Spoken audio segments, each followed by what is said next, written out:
Bismillah. Beau appuyait sur l'accélérateur et descendit Main Street en sifflotant. Depuis l'arrivée des jumeaux, il n'avait quasiment pas quitté la maison. Aussi savourait-il l'air frais de cette belle matinée de printemps. Quelle chance que l'agence ait trouvé si vite quelqu'un qui convienne alors qu'il n'avait téléphoné que l'avant-veille. Au début, il avait pensé qu'une simple babysitter, quelques heures par jour, suffirait. Mais après 2 semaines passées à assister à un défilé de jeunes filles inexpérimentées qui se coltaient en pure perte avec les deux enfants, il s'était résigné à embaucher une nurse à demeure. Conscient de n'avoir plus le choix, le triste état de la maison témoignait de l'absence d'une présence féminine.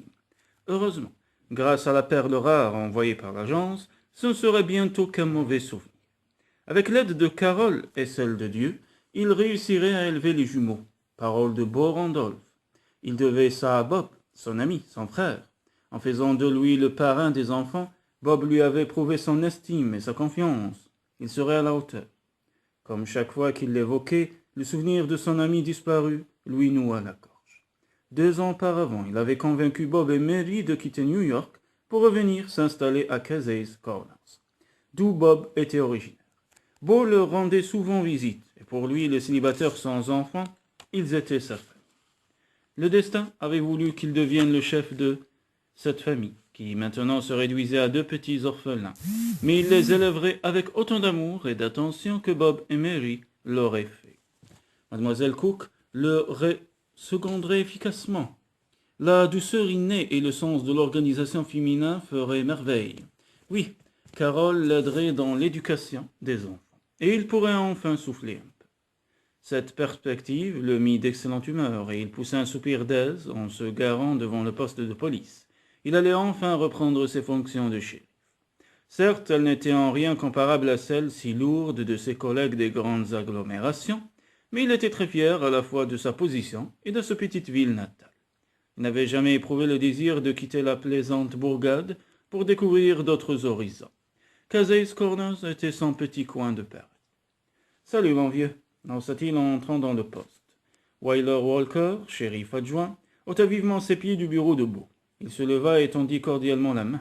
« Salut, Beau. Je ne pensais pas te voir par ici avant demain. L'agence que ta femme m'a recommandée a été sacrément efficace. La nurse est arrivée il y a tout juste 1 heure. » Les bras croisés, Wayland le dévisagea en souriant. « Je vois le genre. La cinquantaine bien sonnée, les cheveux gris tirés en chignon, et des hanches larges comme tout le Kansas. En d'autres termes, une vraie bombe sexuelle, conclut-il avec une grimace éloquente. Amusé, Beau secoua la tête.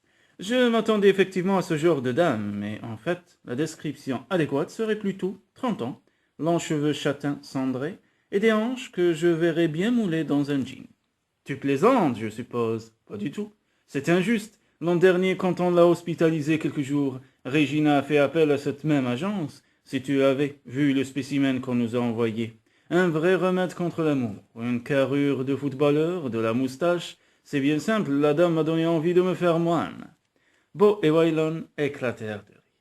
Puis son hilarité calmée, Beau admit qu'il n'aurait jamais imaginé qu'une créature aussi ravissante que Carole Cook frapperait à sa porte.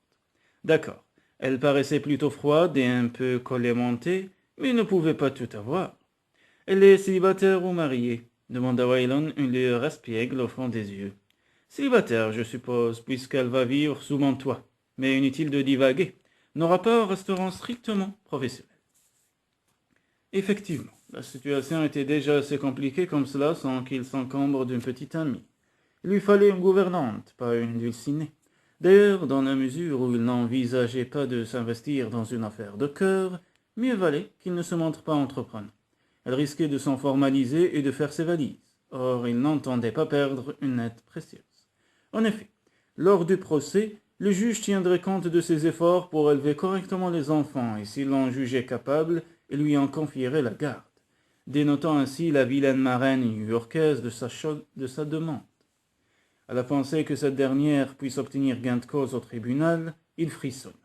Lui seul pouvait garantir un bel avenir à ses petits, pas une femme qui n'aurait jamais le temps de s'occuper d'eux et les mettrait en pension. Ses craintes étaient si grandes qu'il éprouvait le besoin de s'en ouvrir à Wayland. « Vois-tu, Je vis dans la terreur que leur marraine m'enlève les jumeaux. Il y va de leur bonheur et du mien. Wayland fronça les sourcils. Qu'a-t-elle donc de si terrible, cette marraine? Tu l'as décrit invariablement en termes peu flatteurs. Beau contourna le bureau et se laissa tomber dans son fauteuil. Pour ne rien te cacher, je ne l'ai jamais rencontrée, mais Bob et Mary parlaient souvent d'elle. À mon grand regret, je dois admettre qu'ils l'aimaient beaucoup. Mais je me suis forgé ma propre opinion. À partir de quels éléments? Ses origines, par exemple, famille trop riche, travail trop absorbant. Elle dirige tout un département de l'entreprise de Papa Baker. Femme de tête, donc, probablement trop autoritaire. Tout ça fait trop de trop. Wayland sourit. Et alors, où est le mal? Moi, une femme comme ça, je n'ose même pas en rêver. Ah, la joie d'être un homme entretenu par une belle dame, au portefeuille bien garni. Tu es incorrigible, mon vieux, répliqua Beau en riant. Moi, mon idéal féminin est bien plus simple. Je n'attends pas une demoiselle cousue d'or. Et puis, d'après Mary, Caroline Baker est beaucoup trop sérieuse. Elle consacre son temps et son énergie à la bonne marche de sa boîte, sans s'accorder le loisir de sortir et de s'amuser. J'en déduis qu'elle a un lingot d'or à la place du cœur, et j'estime que ce n'est pas une qualité. Si je décide un jour de me marier, je choisirai quelqu'un qui aura les mêmes valeurs que moi, et appartiendra à la même classe sociale. Beau se pencha en avant et posa les mains à plat sur son bureau. Je ne veux pas qu'elle élève ses gamins, assena-t-il. Pour elle, une bonne éducation passe sans aucun doute par un établissement scolaire huppé. Elle y mettra les jumeaux en pension et ne les verra que pendant les vacances. Wayland fit la grimace. Ouais, ce n'est sûrement pas ce qu'aurait voulu Bob pour ses garçons. Je partage ton avis, et c'est bien pour ça que je vais me battre pour les garder. Un grand sourire éclaira soudain son visage. Mais maintenant que Carole va me seconder, je suis presque sûr que le juge me sacrera papa adoptif. Il ponctua cette affirmation d'un hochement de tête, puis ouvrit son classeur. Voyons, que s'est-il passé d'intéressant depuis mon départ? Comme si tu ne le savais pas, Beau. Tu appelais matin et soir. Une seconde, cria Caroline. On venait de frapper à la porte. Ce ne pouvait être Beau, puisqu'il avait sa clé. Mon Dieu, pourvu que ce ne fût personne qui l'a connu. Elle hésita. Il fallait pourtant qu'elle y aille. Elle l'inspira profondément pour se donner du courage, prit les jumeaux dans ses bras et ouvrit. Sur le perron, une femme d'une cinquantaine d'années lui sourit. Bonjour, mademoiselle, c'est l'agence Harrison qui m'envoie. Vous avez demandé une nurse. Caroline secoua la tête et Trent en profita pour empoigner une mèche de ses cheveux qui venait de volter devant son visage. Quant à Brent, il noua ses petits doigts autour d'une boucle d'oreille. L'espace d'un instant, Caroline fut tentée de se décharger de ses deux fardeaux et d'engager la nurse. Puis elle se rappela que la nurse, c'était elle, et que si elle cédait à la tentation, son stratagème serait vanté et Beau obtiendrait la garde des bébés. Alors elle s'arma de courage et répondit. Je suis désolé, mais vous arrivez trop tard. Madame Randolph a déjà trouvé quelqu'un. Monsieur Randolph a déjà trouvé quelqu'un. Oh, quel dommage. J'ai un faible pour les petits garçons, et ceux deux-là sont tellement mignons.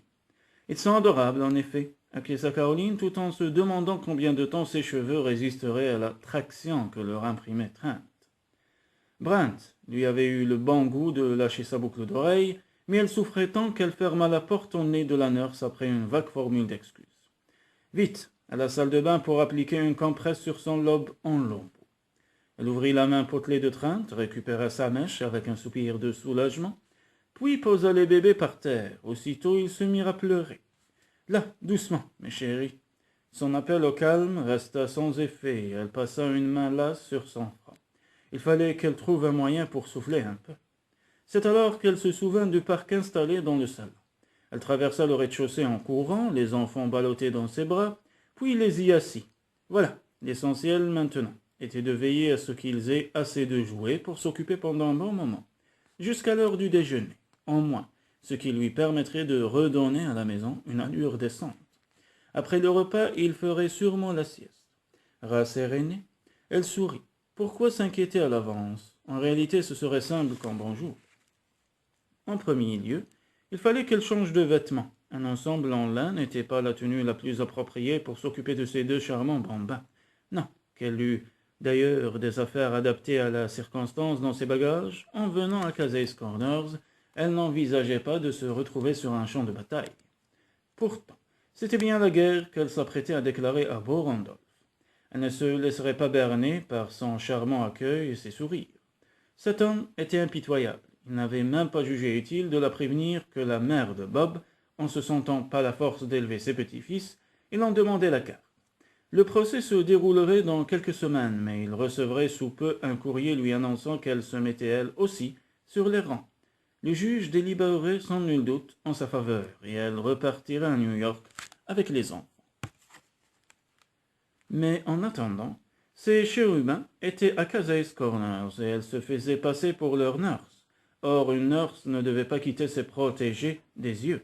Comment faire, dans ce cas, pour monter dans sa chambre et s'y changer sans laisser sa couvée hors de sa vue? Seule, une championne de course à pied y réussirait.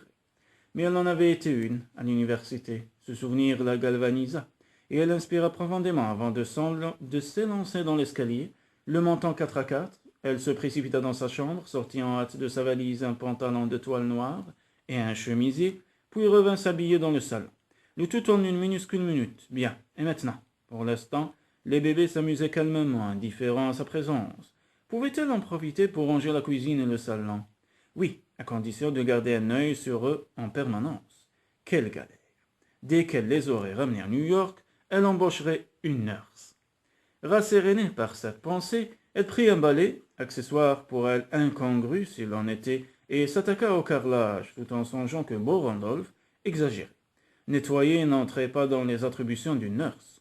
Le cher homme s'imaginait avoir droit pour un prix forfaitaire à une bonne à tout faire. Elle balayait avec ardeur depuis plusieurs minutes, quand un sourire éclaira son visage à l'expression jusqu'alors maussade. Si ses sœurs la voyaient jouer les ménagères, elles se tordaient de rire. En effet, depuis la mort de leur père et la disparition de leur frère, c'était elle qui dirigeait l'entreprise et siégeait au conseil d'administration. Elle avait amplement fait ses preuves dans le domaine des affaires, mais le rôle de fée du logis, elle n'était qu'un amateur sans talent. Et Bonnie, autant que Colline, ne se priverait pas de le lui faire remarquer.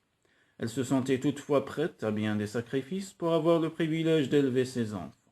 Elle s'était connue, Mary et elle, à l'école primaire, et Caroline avait toujours considéré son amie comme l'une de ses sœurs.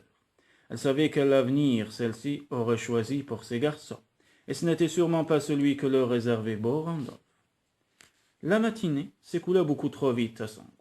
Elle fit la vaisselle, rangea les jouets épars, plia le linge, tout en changeant les jumeaux à une fréquence régulière. Les heures passaient, sans qu'elle eût l'impression de beaucoup avancer. À 4 heures de l'après-midi, elle se sentait au bord de l'épuisement. Ses filleuls venaient enfin de s'endormir, et un silence de rêve régnait sur la maisonnée. Hagarde de fatigue, elle s'installa à la table de la cuisine devant une tasse de thé. Depuis son arrivée, elle n'avait pas eu une minute à elle. C'est alors qu'elle se rappela. Elle n'avait toujours pas appelé ses sœurs pour les tenir au courant des événements. Elle abandonna son thé en soupirant et forma le numéro de Bonnie sur le téléphone portable, et se souvint qu'elle se trouvait en Europe. Elle s'imaginait rencontrer Sam à Paris ou à Londres. Caroline en doutait, mais après tout, rien ne prouvait qu'il n'eût pas quitté les États-Unis. Bon, restait Colline. Elle ne se baguenait pas en Europe, elle. Effectivement, elle décrocha la première sonnerie et Caroline lui raconta sa journée, et entendit lorsqu'elle se tut un immense éclat de rire. Arrête, Colline, ça n'a rien de drôle. Oh, c'est trop comique. Caroline Baker transformée en nounou. Je n'en crois pas mes oreilles. Moque-toi, tant que tu voudras, mais pour ces enfants, n'importe qui conviendrait mieux que Beau Randolph, même moi, si tu avais vu l'état de cette maison quand j'y suis arrivé. Et alors, tu te prends pour Cendrillon? Mais des oiseaux et des souris l'auraient l'aider elle. Écoute, ma chérie, je ne voudrais pas te faire de peine, mais j'ai bien peur que tu ne te casses le nez. Ce type ne mettra pas longtemps pour deviner que tu n'as rien d'une femme d'intérieur, et que tu es incapable de veiller sur deux bambins turbulents. Comment diable penses-tu t'y prendre pour le persuader du contraire? Que vas-tu faire, par exemple, quand il faudra que tu te mettes au fourneau? Le repas? S'exclama Caroline, soudain affolée. Mon Dieu, il faut que je te quitte, Colline. Beau rentre dans 1 heure et il s'attend à trouver le dîner prêt. Sur un rapide au revoir, la jeune femme inspecta l'intérieur du réfrigérateur et poussa un soupir consterné. D'abord, elle ne savait pas faire cuire un œuf, et ensuite, elle ne voyait dans les compartiments que de la nourriture pour bébé. Elle se sentit acculée au dernier degré du découragement. Beau s'était-il imaginé qu'elle irait faire les courses? Bon sang! Si elle ne trouvait pas une solution dans les 10 minutes à venir, la migraine aurait raison de sa détermination.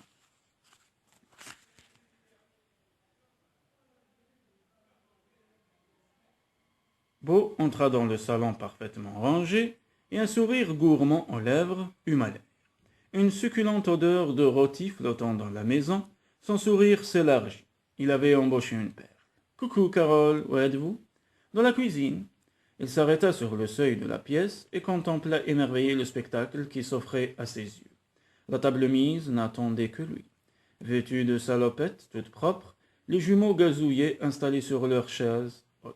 Dès qu'ils le virent, ils se tournèrent vers lui et agitèrent les bras en poussant des petits cris de plaisir.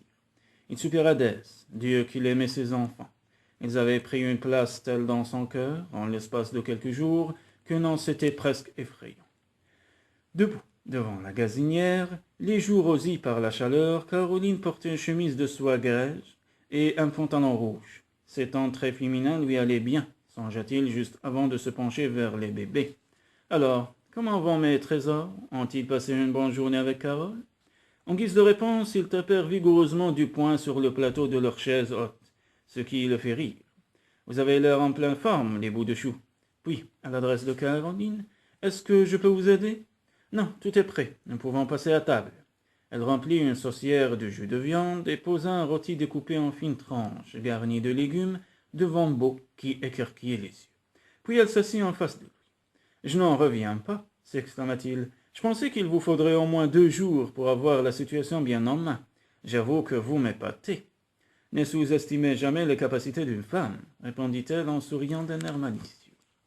Stupéfaite, elle le vit alors remplir les assiettes des jumeaux de pommes sautées et de haricots verts. Mais ils ont leur propre dîner, protesta Caroline. Le soir, j'ai l'habitude de les faire manger comme moi. Ils sont grands maintenant, et ces purées en pot ne doivent pas être très nourrissants. Il hocha la tête d'un air approbateur à la vue des enfants qui écrasaient les pommes de terre avec leurs doigts. Il ne se tient pas encore très bien à table, ces galopins, constata-t-il d'un ton enjoué. Maintenant les jumeaux, jetez les haricots verts par-dessus bord. Beau s'esclaffa, puis sans rire se figea quand il remarqua que la jeune femme ne partageait pas son hilarité. Je vous aiderai à nettoyer plus tard. Il n'en est pas question, cela fait partie de mes fonctions. Peut-être, mais je sais par expérience qu'une personne seule ne peut pas s'en sortir pour tenir la maison et s'occuper de 2 bébés. Si nous ne travaillons pas en équipe, nous courons à la catastrophe. Elle prit place en face de lui, puis déclara après une hésitation. Précisément, ne croyez-vous pas qu'élever ses enfants seuls risque de se révéler très difficile? Il pencha la tête de côté, l'air pensif. Si, acquiesça-t-il, j'en suis conscient, c'est même pour cela que je vous ai embauché. Maintenant, je devrais m'en sortir. Vous en sortir sur le plan de l'organisation, c'est possible, mais êtes-vous certain de pouvoir leur offrir tout ce dont ils auront besoin? Beau soupira. Il avait hâte de changer de sujet, en vérité, il n'était sûr de rien. Tout ce que je sais, c'est que je suis apparemment le mieux placé pour qu'ils grandissent en bonne santé et heureux. Dans le luxe, je ne le crois pas. Et cette femme dont vous parliez ce matin, elle le pourrait, elle? Il secoua la tête en riant. Cette femme, c'est la marraine des petits. Elle vit à New York, et je suis intimement persuadé qu'elle ne ferait pas une bonne mère. Pourquoi? Elle est issue d'un milieu très aisé, et d'après Bob et Mary, elle a elle-même été élevée par des nourrices et des gouvernantes. Comment dans ces conditions pourrait-elle entourer ses petits de toutes les attentions, de tout l'amour qu'ils méritent? Beau secoua de nouveau la tête, l'air grave. C'est sûrement une enfant gâtée, égoïste et superficielle. Elle n'a même pas trouvé le temps d'assister au baptême des gamins. Vous imaginez? Pas question que je laisse ces pauvres gosses entre ses mains.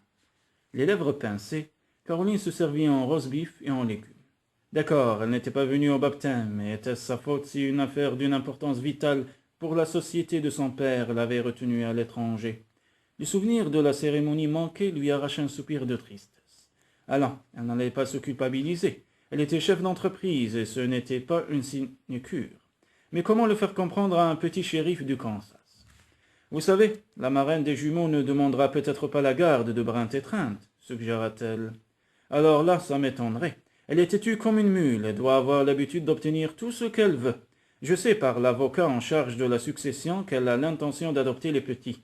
Par caprice, voilà tout. Elle n'a pas besoin de s'encombrer d'enfants avec la vie qu'elle mène. Mal à l'aise, Caroline se tourna vers les jumeaux, qui avaient profité de leur conversation pour se barbouiller le visage et les cheveux de pommes de terre et de haricots. Tout autour d'eux, le sol était jonché de débris de nourriture. Un soupir s'échappa de ses lèvres. Avec deux diablotins pareils, elle n'était pas au bout de ses peines. Mais elle ne devrait jouer la nurse et l'espionne qu'une semaine ou deux. Ce laps de temps écoulé, elle posséderait bien assez de preuves pour réduire à néant les chances de Beau Randolph devant les tribunaux. Pourvu que le procès ne durât pas trop longtemps, sinon les garçons en pâtiraient. Contrairement à ce que croyait Beau Randolph, elle ne demandait pas la garde des jumeaux par caprice. Elle n'agissait que dans leur intérêt, et leur intérêt dictait qu'ils quittent leurs parrains. Parce qu'elle était riche, et de ce fait, à même de leur offrir les meilleures écoles. Pourquoi Beau critiquait-il cela? Les juges ne verraient pas la situation du même œil réprobateur. Il estimerait, lui, que l'aisance financière de Caroline était un atout pour les enfants. Et aussi qu'elle fût une femme, ses petits avaient besoin de douceur féminine. Visiblement inconscient du trouble de Caroline, Beau mangeait avec appétit, et elle en profita pour l'observer à la dérobée. Le fait qu'il fût toujours célibataire ne manquait pas de l'étonner. Il était bien assez séduisant pour éveiller l'intérêt de la population féminine de Caseys Corners, et de celle de New York, dont elle faisait partie. Elle se sentit frémir d'horreur. Comment pouvait-elle le trouver à son goût? Beau se situait à des années-lumière de son idéal masculin. Il était bien trop sûr de lui, trop viril même. Elle se souvint tout à coup d'une remarque de Mary qui expliquait que Beau ne fut pas marié. Il collectionnait les aventures, et ce donjon osait prétendre au rôle de père de famille. Quel culot! À ce stade des pensées de Caroline, il releva la tête. Sans doute conscient de l'attention qu'elle lui portait, il lui adressa un grand sourire. Prise en flagrant délit d'espionnage, Caroline se hâta d'avaler une bouchée de liquide.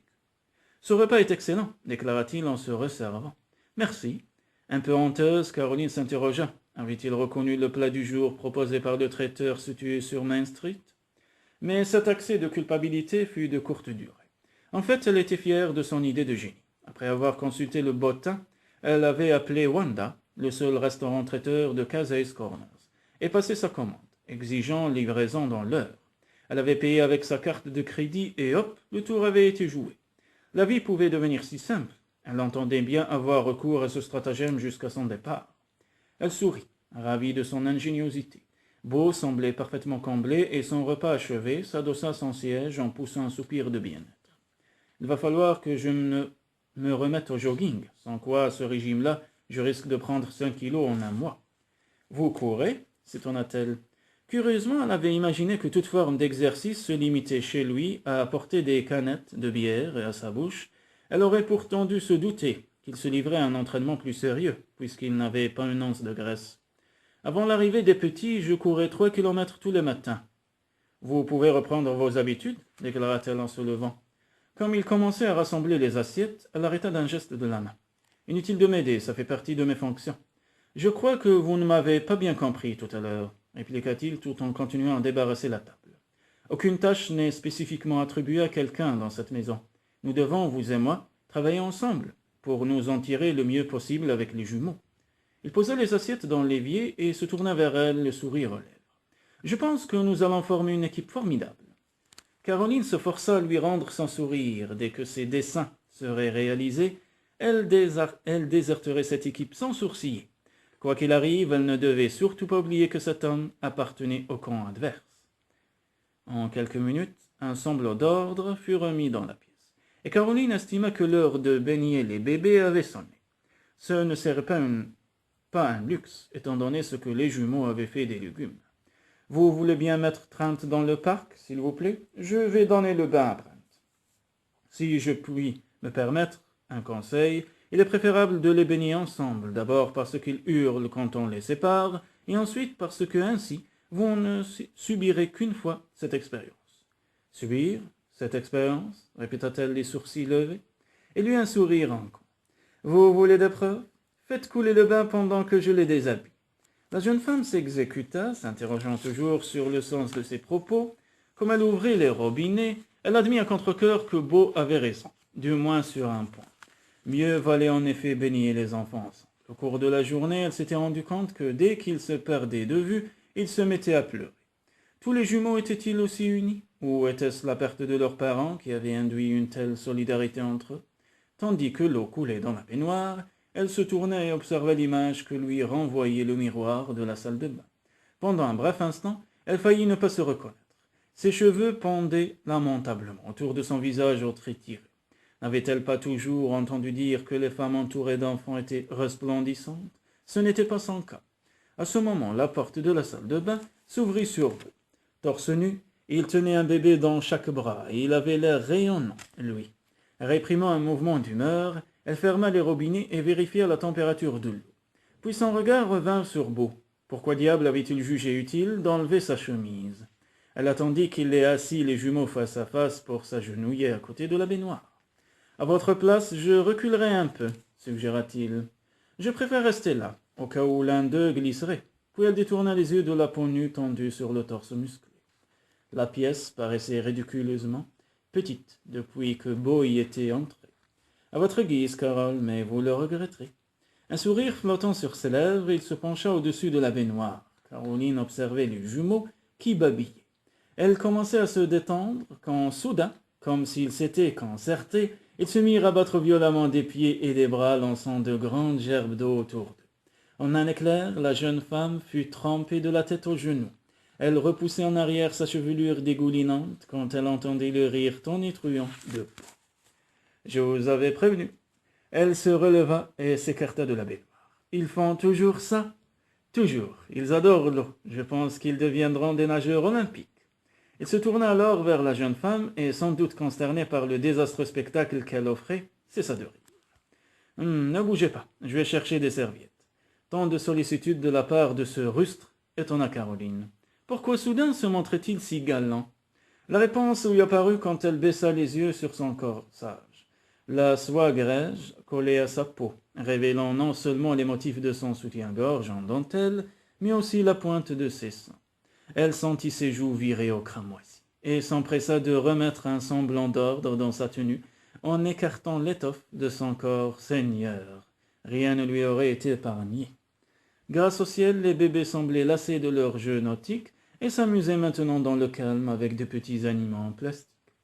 Lorsque Beau revint dans la salle de bain, il constata avec soulagement que la jeune femme ne lui offrait plus le spectacle torride de sa poitrine. Agenouillée contre sa baignoire, elle lavait les cheveux de Trent. Parfait. Le désir qui s'était emparé de lui quelques minutes auparavant l'avait affolé.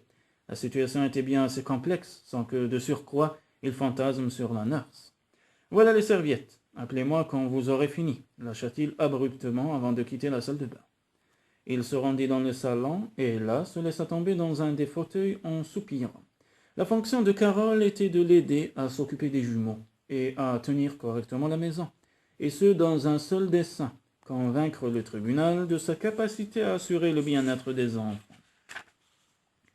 Il ne devait donc voir en mademoiselle Cook qu'un instrument destiné à influencer favorablement le juge, afin que les deux petits anges ne soient pas confiés à la méchante marraine.